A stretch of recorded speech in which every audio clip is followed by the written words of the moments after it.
बातमी आता विधान परिषदेच्या येऊ घातलेल्या निवडणुकीच्या संदर्भातली।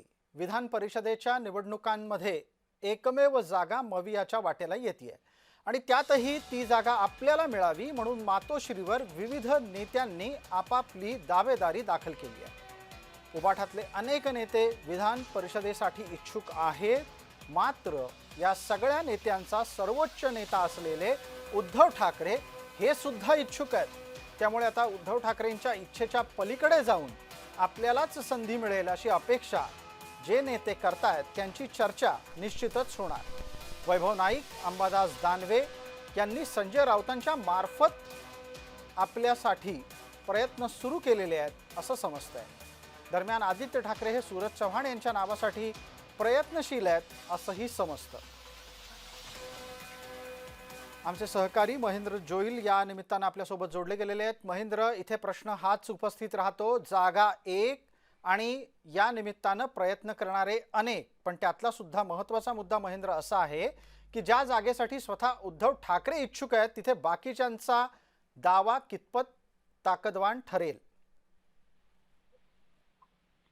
नक्कीच प्रसाद सर, महाविकास आघाडीमध्ये विधान परिषदेच्या एका जागेसाठी मातोश्रीवर जोरदार लॉबिंग पाहायला मिळते।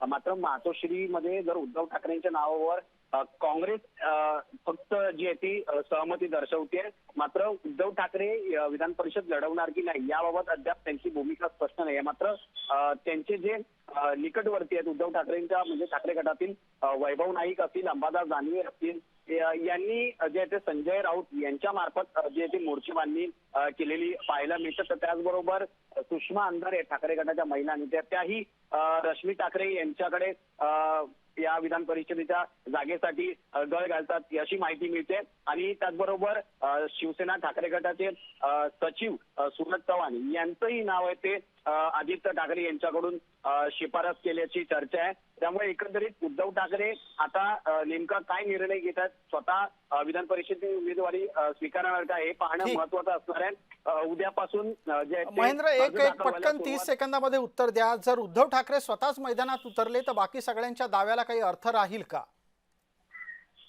नक्कीच नाही। तर उद्धव ठाकरे स्वतः उतरले तर या सगळ्या उमेदवारांना जे ते योग्य राहणार नाही, कारण उद्धव ठाकरे पण जर याच्या विधान परिषदेसाठी स्वतः आग्रही नाहीये अशी जी आहे ती माहिती मिळते। त्यामुळे आता या समोरच्या येणाऱ्या काळामध्ये आपल्याला समजेल की उद्धव ठाकरे नेमकं स्वतः उभे राहत आहेत की त्यांच्या पक्षाकडून दुसऱ्या कोणत्या नेत्याला ही उमेदवारी देण्यात येते। धन्यवाद महेंद्र या सगळ्या तपशिलासाठी।